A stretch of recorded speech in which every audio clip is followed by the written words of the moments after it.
Hello everyone, welcome all of you to Akshata classes. Today we will do dictation of Kailash Chandra's volume 1, transcription number 33, part 2, whose speed will be 80 words per minute. Your dictation will start in next 5 seconds.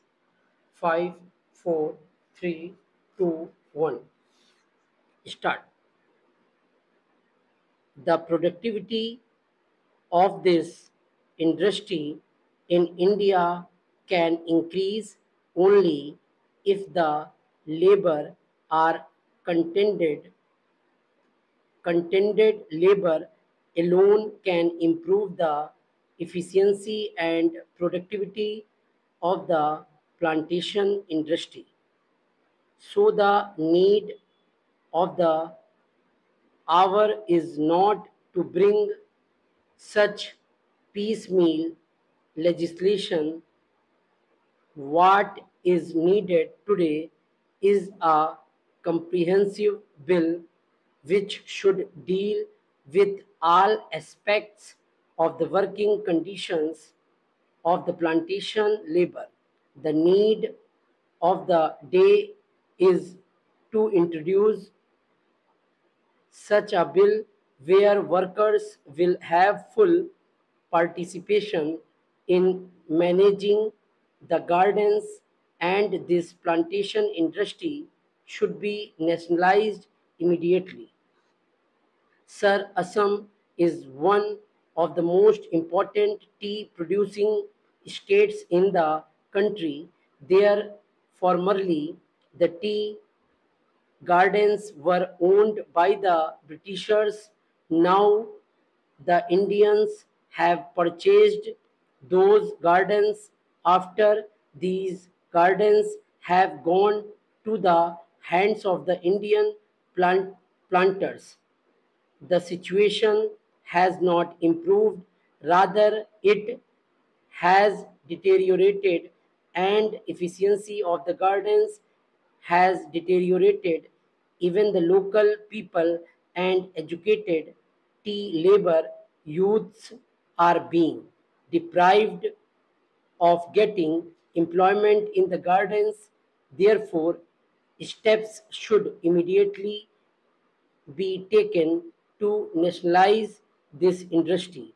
Here, sir, I would like to inform the House that in 1978-79, the ruling Janata Party in the Assam Assembly had adopted a resolution unanimously for the nationalization of tea industry in Assam.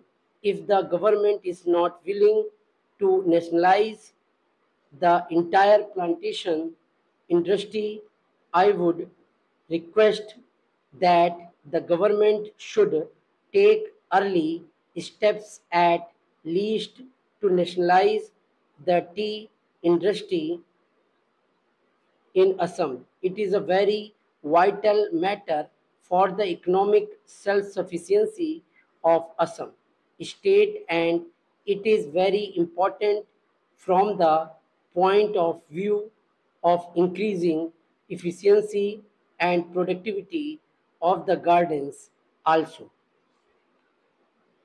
I would like the government not only to pass this amendment bill which I have risen to support, but also to ensure its implementation as best as it can, otherwise getting it passed and keeping a copy of it in the library or elsewhere will not improve the conditions of the plantation workers. I want proper implementation, proper enforcement of the law, and I want that desired amenities and facilities should be provided to these workers, and it should be ensured that employers do provide these amenities. When this question of joint committee was taken up in this house, our late friend Mr. Bhupesh Gupta was there, and he also voiced his feelings and said that these plantations should be acquired by the government. These are generally foreign owned establishments, and they are the centers, at least in Assam, of anti-Indian activities. These plantations deserve to be taken over by the government as early as possible. Dictation has completed. Like the video and do subscribe the channel. Thank you.